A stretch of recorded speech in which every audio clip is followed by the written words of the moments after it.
Well, welcome everybody. Happy Tuesday morning.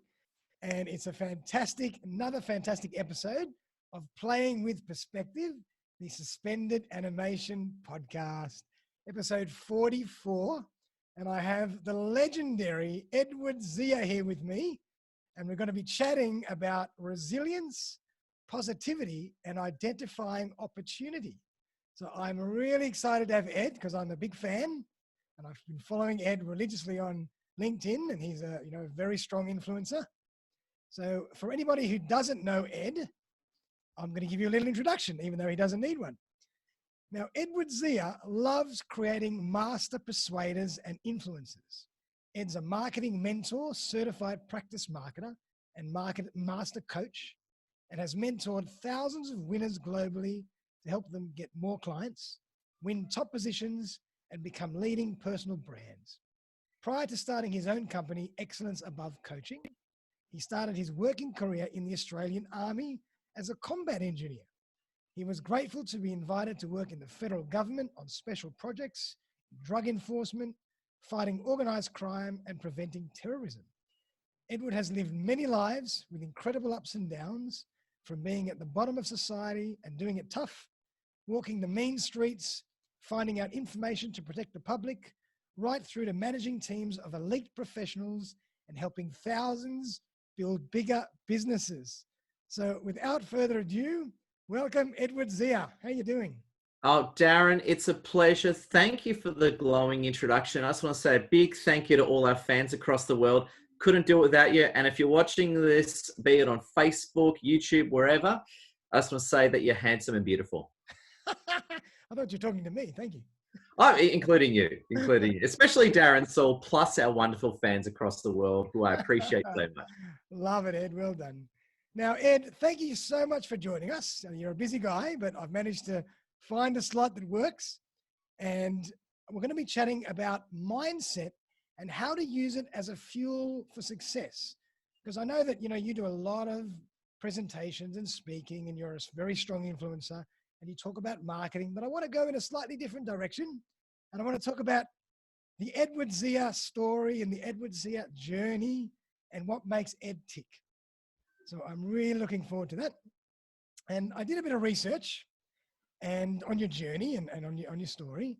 And what's something that really strikes me is that you're always so resilient, positive, optimistic, high energy.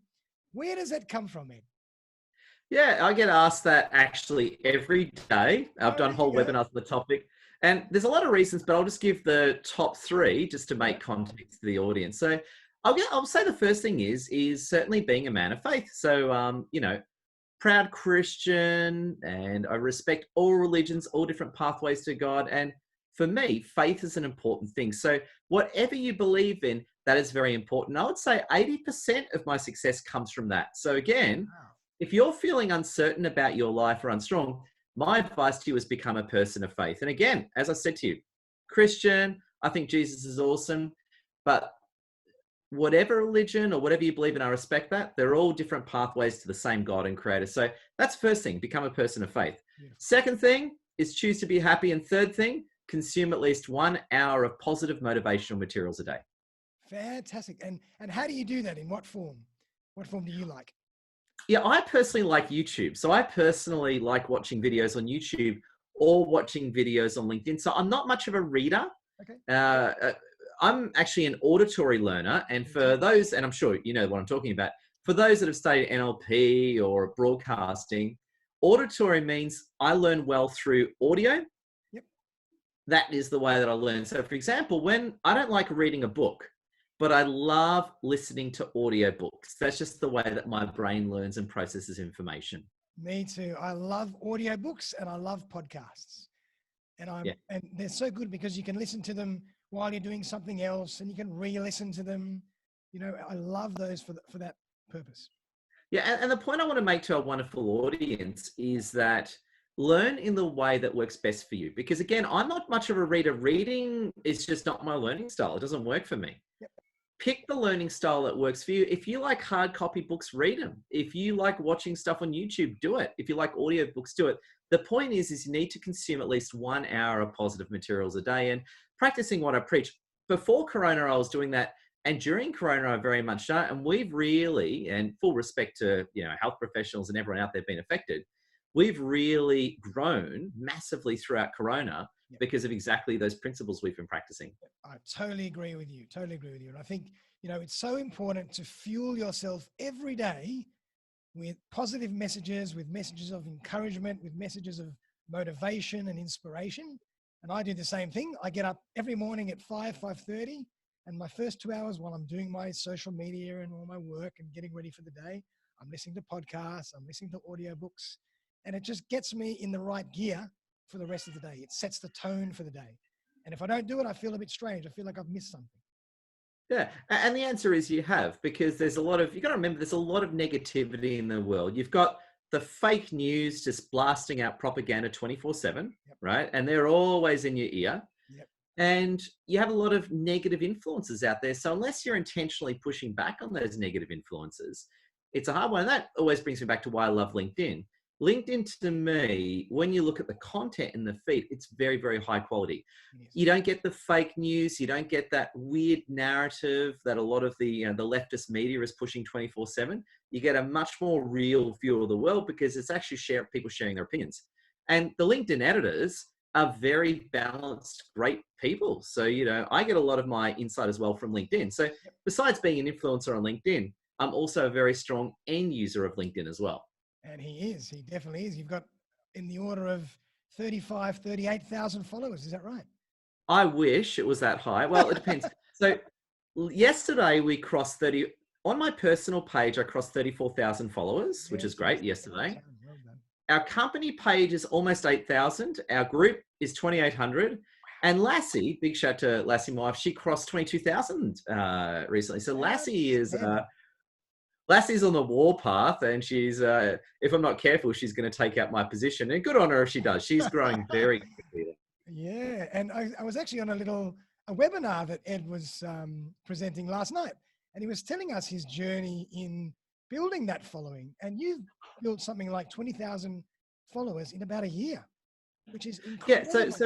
Yeah, so long story short, so I've been on LinkedIn for 10 years, right? But I use it more as a resume. In terms of using it as a proper influencer, I really started last February. So not this February, but the February before. So about 14, 15 months. Incredible. And when you get your content strategy right and you're sort of posting at least 3 times a day, that's when you really take off. Because it was interesting, and you'll appreciate this, Darren, and you'll appreciate this because I know, Darren, you're a very smart and woke guy. You know what's going on. You're very red-pilled, I can tell. Thank you, mate. When I started off on LinkedIn, I was just given so much misinformation by so-called people that knew everything. So much misinformation, and some of it was appalling. The misinformation included LinkedIn doesn't work on Saturdays. Saturdays are my biggest days. Absolutely, right? It works, yes. Oh, you can't post more than once a day on LinkedIn. I post 10 times a day sometimes, quite often actually. Yep. And you won't believe this, and this is the most horrible thing I've heard. I was even told by these same people that, and a lot of people say, is that women don't use LinkedIn. Where on earth is this coming from? A lot of people, it's just complete, sexist BS, right? Anyway, the point I'm making is that I was fed a lot of lies and misinformation by a lot of out there. And it was like every week I disprove another lie I was fed. That's fantastic.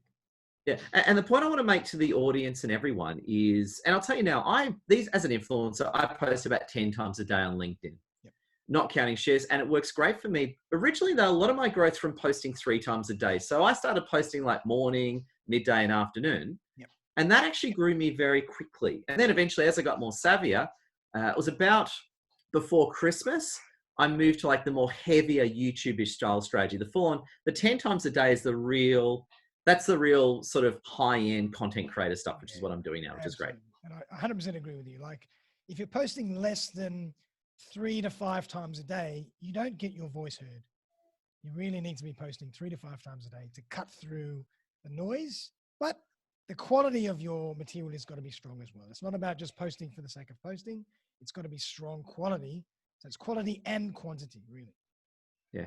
And the thing that I've learned is I've been practicing my one-liners. So if you look at some of the top influencers, they're really good at one-liners, Yep. right? They do a one-liner post that'll get, thousands of views. And I've been practicing my one-liners. So such as I did a post, got 2,000 views the other day and lots of engagement, was all my fans and followers are very beautiful, attractive people. Yeah. Hashtag Edward Zia, hashtag LinkedIn. That's the post, right? So literally just pop, out it goes. You're the master. But now I want to take you back slightly, and in terms of what we're talking about, your superpowers or your gifts of resilience and energy and positivity and attitude. I mean, how have they given you opportunities over the years? How have they helped you identify opportunities and take advantage of those opportunities when you see them? Tell us a bit about that. Yeah, well, I'll give you a good example was Corona. Now, when Corona started, and just for the sake of the audience, this interview is being done roughly mid-May or a little early May. Yep, early May. That's coming towards the end of Corona. But at the start of Corona, everyone was nervous, me included. I was very nervous at the start of Corona. And I sat down with a wonderful wife, Lassie, and this is the upshot of the conversation.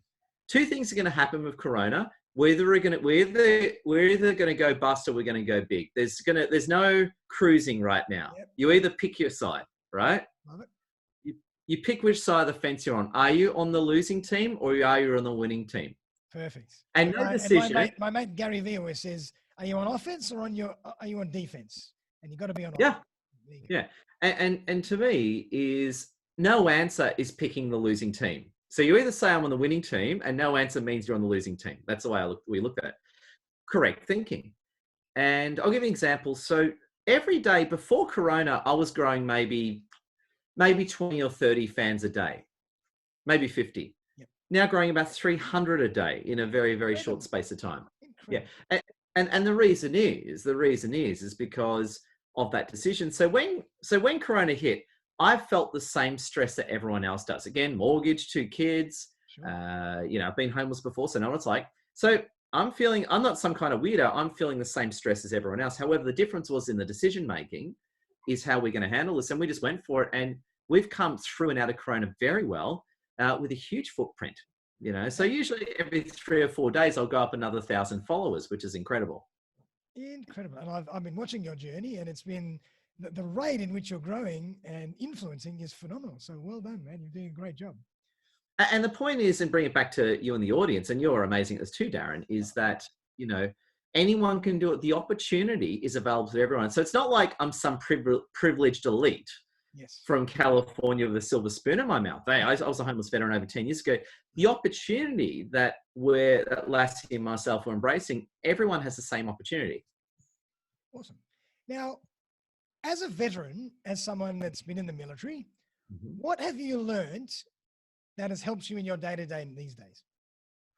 Oh, heaps of things. A top lesson, and this is what I say to people, is you don't melt under pressure or you don't crack under pressure. So the idea is when you're not feeling right, when there's a lot of pressure, the idea is going quiet and smiling and keeping it all internal.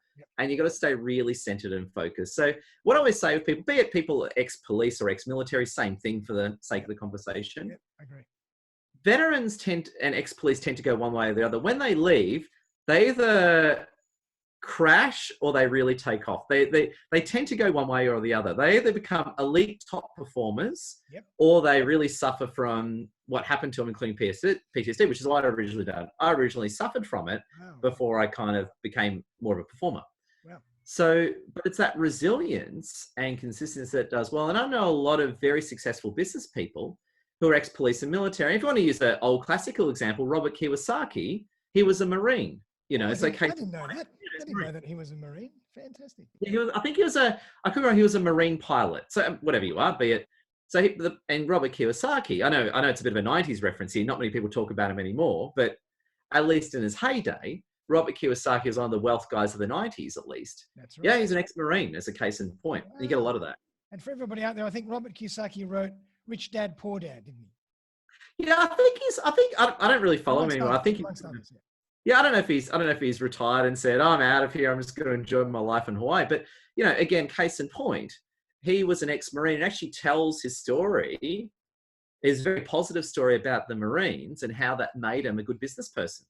Wow. And I always like to reference that when I talk to Marines or ex-Marines or ex-military and ex-athletes. Yeah. And something that struck me is that ex-military and ex-athletes, when they don't have, issues with PTSD or whatever else, tend to have this drive and this motivation and this mindset that allows them to be consistent and execute every single day without fear, without cracking, and they're relentless in their pursuit. And they always make, a lot of the time, they make great business people because of that. Yeah. So a good example is, Kathy Freeman. She's a Aboriginal athlete, Indigenous Australian Aboriginal athlete. Kathy Freeman's a great case in point, right? So Kathy Freeman, I haven't been following her lately, but I'm from Melbourne originally, so knew her a long time ago. Kathy Freeman, very famous Indigenous Aboriginal athlete. Absolutely, she was on quite a few boards and doing cool projects, and she'd be winning all the time. And athletes and military are very similar because, interestingly enough, an athlete lifestyle and a military lifestyle aren't too different. There's a lot of similarities there. Yeah, there's a lot of structure. There's a lot of preparation. There's a lot of self drive involved. You're always competing against yourself as well because you have to, take yourself to the next level constantly. And as well, you also have a sense, I suppose, of the team around you and working with the team. And that's, that can help you in business as well. Yeah, and there's a lot of pressure on you as well. So be it you're in the state or federal policing, you're in the military or an athlete, there's a lot of pressure on you to perform. There's pressure on you 24/7. And like all things, and especially as an influencer, I can say this, you have a lot what we call social, and I know you know this one well, you're a very smart guy, Darren. And you know the term social pressure. So for example, if I bring you and I into it, you and I, Darren, we have a lot of social pressure on us, meaning we have thousands of people, tens of thousands of people that are constantly looking at us, right? So we're figures, oink, oink. We're figures in the public spotlight. I said figure, that's right. We're figures in the public spotlight. So we have that social pressure applied to us as well. That's right. And that's a really good point that you make. And I really believe that you just have to be yourself. So as long as you're being true to yourself and you're doing things your way and you're being authentic, then you don't have to worry about that. Just do whatever makes you happy, do whatever is true to you, and the audience will come to you and respond accordingly. And if some people don't like you because of how you are, that's fine. You'll get plenty of people that do. And you've certainly been a master at that, in growing your following over the years. Now, I've been trolled a lot lately because what happened was, I won't throw the conversation too much, but just so you know, a lot of you might have found out that I love Scott Morrison, our glorious Australian Prime Minister. And so long story short, I've known Scott for many years, whole another story outside this interview. And what happened was I started putting a few posts on LinkedIn just saying, I wasn't even saying I like Scott Morrison. I was just saying, here's Scott Morrison. And I was just using him as a case study, right? Yep. So saying, here's Scott Morrison. I wasn't saying anything political, really. I was just simply saying, I think he's very effective for these reasons. And all these people were trashing me and trolling me. Yep. Wow. Yeah. And as you saw in Rambo First Blood, the worst thing you can do, if you want to get an old homeless veteran to do something, the best thing to do is to torment them, right? So the more they tormented me is the more I started posting about Scott Morrison. And because they were tormenting me so much, it went from me just sort of being, well, Scott Morrison's cool and here's some things, to Scott Morrison's glorious. He's the greatest prime minister ever. So the more they torment me is the more my love would heighten for Scott Morrison, the more I'd start doing it. And then I started. I might hire you as his PR agent. Oh, I like it too much. And then what happened, where it got really funny, was I then made an announcement that I started a new series. I'm up to day 7 now, which is 30 days of my love for Scott Morrison, where every day I post a photo about Scott Morrison, writing out how awesome he is. And it's gone viral. It's been, but what's interesting though, I've been trolled a lot, but not as much as you think. So the positivity and the trolling, it's probably 20 times positivity to one troll. And the trolls are all weirdos. They're not normal people. So when you see someone complimenting it's a normal person, the people trolling look kind of like weird, disturbed sort of people. Yeah. And as you say, I mean, you've built an incredible following. So the people that are pro Edward Zia far more outweigh any negative influence or any troll activity. So we don't even have to worry about it. Just get on, be yourself, be who you are. And if you continue consistently, you will always get to where you want to be. And delete and block. You got to delete and block the trolls. Oh, there you go. I reckon I've had about maybe 400 trolls all up, maybe 500 trolls. But once you delete and block them, that's it. You won't see them again. So the delete and block functionality of LinkedIn is outstanding. So I got to say that part, well, I think LinkedIn's outstanding. But that delete and block, best function ever. Awesome. Now, let's chat a bit more about what you do exactly. And I know that LinkedIn is a big part of it. You're a very, very strong LinkedIn influencer. So tell us more about what you do and how you help people in their journey. Yeah, so I help people become master persuaders and influencers. And it's basically so they stand out in their industries. So clients and business and opportunities come to them. Great. Okay. And how do you do that? What are the ways that you do that? Yeah, a lot of sharing content, webinars, personal mentoring, education, online courses, public speaking. So yeah, multiple means of delivering the information to very people. And albeit this got delayed because of Corona, touch wood, my speaking career in the United States will hopefully take place towards the end of this year or next year. So that's also been on the, that's been a rising project as well, which has been good. Very excited about it. Have you got a few, you had a few potential bookings already? I do, but of course they got shelved. But honestly, I reckon, to be honest with you, they'll probably take place next year, which I'm totally cool with. Whenever it happens, it happens. That is outstanding. I mean, and how have you pivoted in, as you mentioned before, you pivoted slightly during Corona to more online and webinar-based work, or have you done some other things as well? Well, it wasn't so much a pivot. We were already heading in that direction. So we started pivoting online about 2 years ago. Okay, great. And Corona I suppose we technically didn't pivot. Corona forced us to double down. So Corona did not change our direction. Okay. It just added that extra level of intensity to it. Perfect. Yeah. So heading the right direction, but just need to take it to its extreme logical conclusion. Awesome. And now you've got followers and contacts all over the world. Which are your strongest markets? It's probably Australia, United States, and the UK. Wow, outstanding, Ed. That's fantastic. Yeah. And also emerging markets, we're doing very well in Dubai and Singapore, which is really good. Wow. And do you find differences in the way people respond, or it's all pretty much across the board? Identical. So the thing that has blown us away is, yes, there are, of course, local differences. So when I'm posting content, I'm thinking very globally, right? Very globally.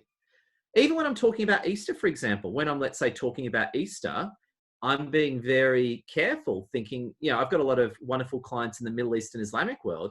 Even I'm talking about Easter, I'm being mindful it is a Christian event. So I need to present it respectfully to the global audience, right? Perfect. Absolutely. So you well. But having said all that, everyone's identical. So whether I'm talking to someone in Singapore or Dubai or South Africa or the UK, everyone's actually identical because ultimately, and I think this is what I love about LinkedIn, LinkedIn attracts a certain type of person, right? So you're already preaching to the choir. Everyone on LinkedIn is already part of a very similar ideology. Exactly. Because I'll use an example, right? I get seen probably at least 30,000 times a day on LinkedIn. Wow. At least 30,000. I'm only getting trolled maybe 5 to 10 times a day. Right. Yep. So when you say, oh my God, Ed got trolled 5 to 10 times a day, that's horrific. Not really, because if you think about it, out of 30,000 people, 30,000 views, I get trolled 5 times. It's zero basically. As a percentage, it's nothing. Negligible, absolutely. Well done. And that's why I love LinkedIn, because LinkedIn is such a great platform full of like-minded people, and the lunatics don't get very far. LinkedIn in a way has its own immune system that sort of keeps those lunatics in check. Okay. And that's actually a really good question. I mean, there are lots of great platforms, and I use a lot of different platforms. You tend to use LinkedIn very, very heavily. Why do you prefer LinkedIn to some of the others? Yeah, there's a lot of reasons for that. I used to, before LinkedIn sort of became the powerhouse Microsoft machine is today, I used to spend a lot of time on Facebook, and it just never worked out for me. Facebook, the stuff I'm doing now on LinkedIn, I tried about 4 or 5 years ago on Facebook and could never get there, Really? right? Okay. And I kind of realized a lot of factors that, but I kind of realized that, and this is what I've learned, especially as an influencer mentor, a marketing mentor, is that Yeah. different people are suited to different platforms. Agree. Totally agree. So, and I know you know that, and it's, for example, some people, and you can't fit in all platforms, okay? Yep. It's just not the way things go, okay? Everyone will have the platform that they gel with, right? And Facebook, I never really gelled with, okay? The platforms that made sense to me was always LinkedIn. But it was always LinkedIn. The other platforms sort of made sense to me, but LinkedIn was always the platform where I felt comfortable and I really felt like it really suited me. And it makes sense. And what I say to everyone is it's very important that you pick your primary platform. So I have a lot of respect for Facebook, YouTube and Insta and all that. Yeah. But they're my support platforms. Yes. Okay, that's good. So in other words, you have your main primary platform and the other platform you use as a support mechanism to build something around it, build a presence around it. Exactly. And there's a lot of reasons why I love LinkedIn. The people are great on there. It's owned by Microsoft. I think Microsoft's an amazing company. You can share lots of content. You get great reach. And talking mindset, as we said before, you get a lot of weirdos on the other platforms sharing a lot of information. So, for example, and I'm not having a shot at Facebook here with respect to Facebook. Sure. And this is not, I'm not blaming Facebook on this one. Facebook are doing what they can, but there's been so much fake news on Facebook, right? Yeah. And you don't get that on LinkedIn. Fake news flies like a brick on LinkedIn, whereas on Facebook, and again, not having a shot at Facebook are trying to stamp this out. So full respect to Facebook Corporation. Yep. But just so much fake news on Facebook, blatantly fake news, especially around Corona, to the point where the Australian government, I got a lot of people on the inside, where the Australian government every day is contacting Facebook saying, can you please take this down? Can you take this down? Right. So I didn't know. So the algorithms or the platforms actually search out and try to identify fake stuff and eradicate it. Is that how it works? Sort of. What usually happens with a lot of fake news, right? Usually it gets reported. So let's say there's a fake article that comes up. So again, I don't want to go into specifics here or name anyone. So, I'm protecting my privacy. But what's happening is when Corona hit, Facebook, and again, not blaming Facebook, but Facebook, there was so much fake news being dumped on Facebook, fake stuff about Corona, right? Yep. And some of it was just purely dangerous. And a lot of people in the government were very uncomfortable with this. And so quite often what happens is when there's fake news, you can report it on Facebook. And that doesn't mean the post will get removed. That means someone will check it out. But quite often the government would come across complete fake news and they would just contact Facebook directly and say, hey, can you take this down? Right. Gotcha. Because that's how it works. some of the fake news is life-threatening because a lot of the talking Corona, a lot of the fake news was basically painting out Corona as a hoax. Yeah. Oh God.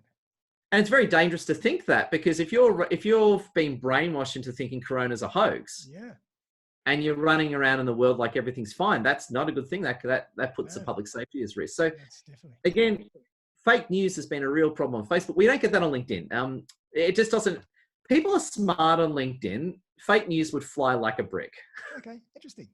And I think I'll just add to that as well in that, I agree with you that everybody has to be at one and be aligned with the platform that they choose. And at the same time, there are some people that can work with many platforms, but they still have to try and adapt their content to the personality and the energy of that platform. Which you Every can't. Platform has a different energy as well. Yeah, which you can't, because I'll tell you now, even the top influencers, they all have one platform. They all dominate one platform because they're good at that platform. Right. Okay. Interesting. Yeah. Is this spot on? Just on that point, where I made this mistake, and a lot of people do, and I call it out every day, is trying to make it on all platforms is not a good move. You're not going to take off doing that. You go to a platform and nail it, then you have your support platform. So, for example, one of my great friends, Dr. Steve Turley, he's over 250,000 fans on YouTube. Wow. Right? He's doing remarkably well. But you're back. Oh, you got me back, thank God. You're back now. Yeah. So yeah, internet. So Dr. Steve Turley is over 250,000 fans on YouTube. and he's killing it on YouTube, where I think he's only got a few thousand followers on LinkedIn. Wow, incredible. That's a really Two interesting different point. strategies. I've never heard that before. Like, I always thought that it would be good to use as many platforms as you can, but just adapt your energy and your personality to the content of that platform. Whereas you're saying, no, dominate one platform and use the others only as a support system. Yeah, let me use an analogy, right? And I love Michael Jordan, right? Okay.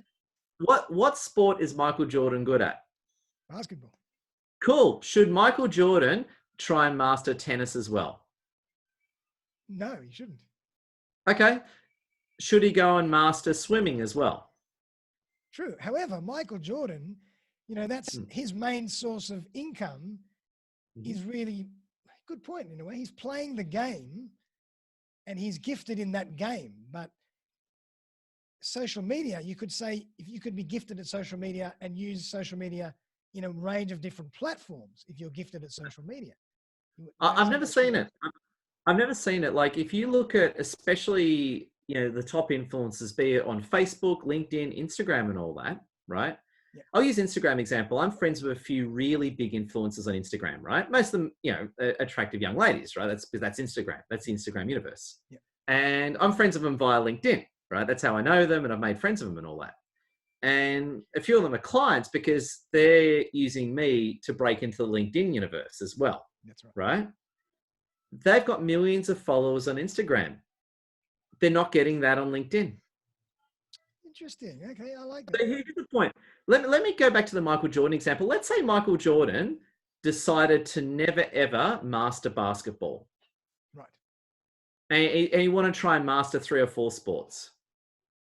Good point. That's a good analogy. How do you think it would have gone? Do you think we'd know about him? That's true. Yep, that's a good analogy.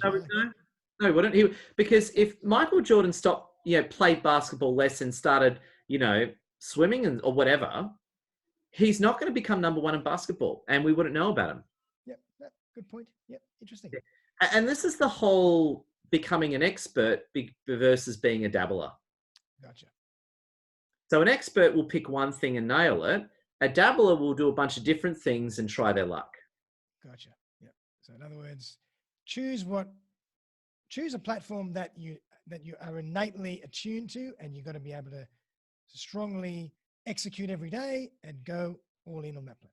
Yeah, case in point. So for example, I don't feel, I'm talking emotionally here, so the scientific people in the audience Ed's talking about his feelings, great, right? Let's hug a tree and sing Kumbaya, right?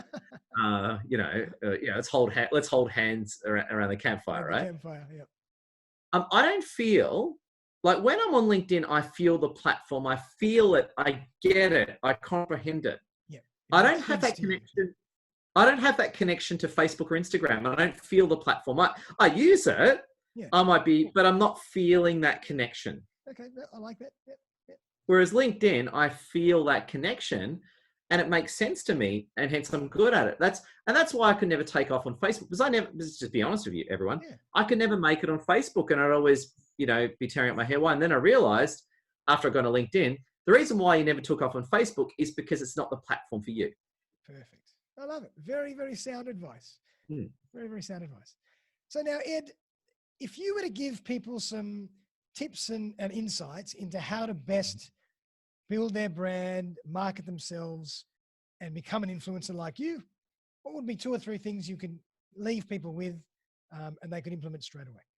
The first thing is, please do not become an influencer like me. Become an influencer like you. Love it. Beautiful. Yep. So point 1, please don't be like me. Be the best version of yourself. You need to uncover your own X factor and bring that to the surface. Great. Okay? I love it. The second point is, again, I'm a LinkedIn guy. Pick the platform that suits you and what you're trying to do. Right? If it's LinkedIn, great. If it's TikTok, great. I think it's great. I respect all content creators and all platforms. Yep. Pick the platform that's for you. And the third thing is, launch a really good influencer strategy. Don't just dabble.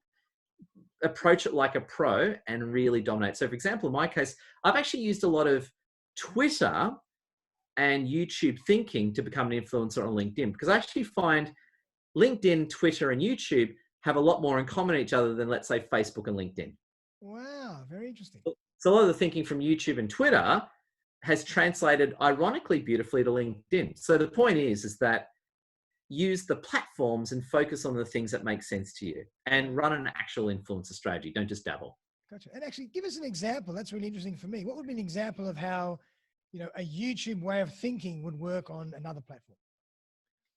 Yeah, I'll use two examples. One of my friends, Dr. Steve Turley, who's massive on YouTube. So check him out. Great guy, Dr. Steve Turley. And another guy I follow, his name's Tim Pool. I don't know. I personally don't know Tim Pool, but I wish I did. He's a great guy. Tim Pool is like an independent journalist, and he has millions of followers on his combined channels. Gotcha. And what I noticed that Tim Pool and Steve Turley did, this is when I started really analyzing what they're doing, they would post 5 to 10 times a day on YouTube. Right, wow. And then I thought, I wonder what will happen if I did that on LinkedIn. Gotcha. I was posting maybe once or twice a day on LinkedIn. Right. So with Dr. Steve Turley, when I first saw him, he was like 20,000 fans, and like a year later, it's 250,000 fans. So obviously knows what he's doing. Tim Pool, top YouTube influencer, Tim Pool. Great people. Again, know Steve personally. I don't know Tim Pool personally, but absolutely love the guy. Now, what was interesting is they post 5 to 10 times a day. And then I started doing that on LinkedIn, and my performance just took off the moment I did 5 to 10 times a day. And all those lunatics saying, oh, Ed, you can't do this. I actually went back to some of the lunatics that were giving me bad advice, right? And I said, look, I'm now posting 10 times a day and I'm absolutely taking off. You said I can only post 2 times a day. How do you respond to that? And I ended up blocking some of them because they'd weasel out of it. Well, I never said that, Ed. What I meant was, and then I go back into the LinkedIn comments and go, this is what you said right here, 5 weeks ago. Oh, well, that was different. What I meant was, and yeah, they just wouldn't take, the people I pushed back on wouldn't take responsibility for their comments. Love it. But what I'm hearing from you is, very rightly so, is that you are always observing what's happening on other platforms and observing how you can adapt what you're doing on whichever chosen platform to the best of your ability. So it's really just being aware of what's happening out there and always questioning, always experimenting, always being open to trying new things and trying to adapt them, apply them and test them and seeing what happens. Totally. And it's been great. And interestingly enough, the strange part of my journey is I find Twitter, YouTube, and LinkedIn have a lot in common. Okay. On the surface, they might, but I don't think a lot of things I learn on Facebook just don't apply on LinkedIn. Right. Wow. Okay. Interestingly enough, a lot of things I've learned on YouTube work beautifully on LinkedIn. There you go. Yep. And definitely LinkedIn is great for just little 1 or 2 lines, little bits of text. LinkedIn is fantastic for that. Yep. Yeah, text. I think it's more like a Twitter phenomenon. Yeah, exactly. Yeah, actually, good. I never thought of that. Good point. Like, I could be wrong on this one, but my understanding is the only platforms where text only works well is, of course, Twitter and LinkedIn, whereas it tends to bomb on Facebook and you can't do text only on Instagram. Yeah, right. They need more visual accompaniment. Yeah. Oh, you just can't do text. It's either just upload a photo or a video. You can't do text. You can't go post on Instagram and go hello. Yeah, that's true. Yeah. Right. Yeah, and I've never and full respect to TikTokers out there. I decided to stay away from TikTok. I don't want to touch it. Right. I've decided I want to be a TikTok virgin for my entire life. Right. Never want to experience the tender love of TikTok. And and I don't know TikTok, but I don't know if you can put text in there or not, but the text only works great on LinkedIn and of course works great on Twitter. It does. So some very, very good advice there for everybody is be who you are, be authentic, choose the platform that works for you and that you find you're connected to, and have a plan, have a strategy. Don't just do things willy-nilly without a plan, because that doesn't really lead to results. Yeah. And just on that, I love, because I'm a huge, again, I'm a real man of the 90s, right? I'm still stuck in the 90s, right? And I've always been a Michael Jordan fan. And I remember hearing this, again, I'm not much of a basketball player. I sucked at it. But what Michael Jordan would do, apparently he would just sit there for hours, just under the hoop, just shooting over and over again. Just like, the one-pointers, just no one, most people could do it, but he would just sit there for an hour, just do it over and over again. So you could probably, hit him over the head with a chair and get him drunk, and he'd still get a 1-pointer, right? He had that muscle memory, right? Yep, and we can use the same analogy and philosophy towards what we're doing every day with social media and with work. Exactly. Practice, practice, practice. You can't create something that's meaningful out of nothing. You have to do the work. And you got to be a professional. The whole dabbling thing. Again, if Michael Jordan went and tried, swimming and I don't know, fencing and stuff, fencing, that'll be funny, right? Yeah. But we wouldn't be talking about him. He'd just be another athlete out there. He wouldn't be the Michael Jordan. That's right. Yeah. Very good point. Awesome, Ed. Well, look, I really appreciate you coming on the show today. It's been a fantastic discussion. We've chatted a bit about your past, about your personal philosophies. You've given us some great tips and the audience some great tips on how to start on their influencer journey. So really appreciate you coming and stopping by. It's a pleasure. And I just want to say to the audience as well, honestly, I have not known Darren for that long, but I've found Darren to be an amazing guy who puts out some great ideas. So if you are watching this, please make sure you connect with Darren and really support his content, because I don't know a lot about Darren in all honesty, but what I know, I like.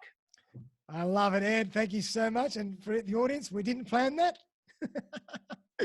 But Ed, I really appreciate that. Much appreciated. Very nice of you. And if the audience would like to see Ed back on the show, please send me a message or an email to darren@suspendedanimation.com.au. Ask us what you would like us to discuss next time. And we'd only be too happy to bring Ed back for round 2. And that actually brings me to one last point is, Ed, if the people and the audience want to connect with you, what's the best way to do it? LinkedIn, Facebook, Instagram, feel free to connect with me. The only thing is that on LinkedIn, if you want to connect with me, you have to do a personal message. You have to say, Darren Saul is a handsome man. So if you don't type that in, I won't connect with you. But if you say connect, personalized message, Darren Saul's a handsome man, I will gladly accept your connection. You're a good bloke. And actually, that's a really good point. Not that I'm a handsome man, but you are a handsome man. On LinkedIn, once you reach 30,000 followers, isn't it true that you can't actually connect with anybody else? No, different. I'll explain it. It took me a while to figure this out too, so I'll explain it. Right. So on LinkedIn, you have connections and followers. Right. Now, a connection is someone you're connected to, much like a Facebook. When you're directly connected, you can message, see all the details. Gotcha. That has a cap of 30,000. Uh-huh. A follower is someone who's subscribed to your content. Right. A follower can also be a connection, or a follower cannot be a connection but following your content. Gotcha. But a connection is automatically a follower. Is that right? Yes, until they unfollow. So let's say someone friends you on LinkedIn, right? Okay, that's Facebook term. Someone connects with you on LinkedIn. You don't friend on LinkedIn, you connect. I get my terminology straight, right? Gotcha. But let's say someone connects with you on LinkedIn. You will automatically, if you accept that connection, you automatically follow each other's content. Gotcha. That person a person may want to remain connected to you, but they'll unfollow you, not because they hate you, but they just don't want to see your content. Maybe it's irrelevant or whatever the case may be. Right? Or they're just racist and they don't like your skin color because I'm not white, right? There you go. They're racist towards poor Ed, right? So, whatever reason, right? Whatever reason. Yeah, so if you unfollow me, it means you're racist because I'm a Middle Eastern guy. Anyway, the point I'm making, as a follower though, this bit I'm not too sure of. So I'm sure someone who's more of a LinkedIn coach will explain this better than me. But my understanding is, I think I'm slightly wrong, but I'll say it as best as I understand it. But if someone obviously hits the follow key, they'll follow you. Or if they like and comment on your content, they'll automatically start following you. But I'm not. That's interesting. I didn't know that. Okay. Yeah, I don't. Obviously, so what I've noticed is that of the big influencers, I've liked and commented on their content. And then I realize I'm automatically following them. That's right, because they automatically keep appearing in your feed. Yeah, and when I checked, and I got no problem because I like that influencer, but I'm automatically following. So I think, I could be wrong here, so please correct me, anyone from LinkedIn or anyone watching, but I think what happens is that when you like and comment on someone, you automatically follow them. But I could be wrong on that, but I think that's how it works. Gotcha. Okay, fantastic. Well, I mean, some great advice there for people that really want to understand the nuances of LinkedIn. But if you want to get in touch with Ed, there you go. That's how you do it. And what do they have to put in the message, Darren, to And connect they with me? have to put that Darren Saul is a very handsome man. So I appreciate that compliment from Ed. Well, Ed, thank you very, very much, mate, for coming on the show. And as I said, we'd love to have you back. And for all the audience out there, we hope you enjoyed that content. Ed is certainly a very insightful and entertaining gentleman, and we love spending time with him. So for everybody out there, have a great day, and we'll see you very, very soon for our next episode.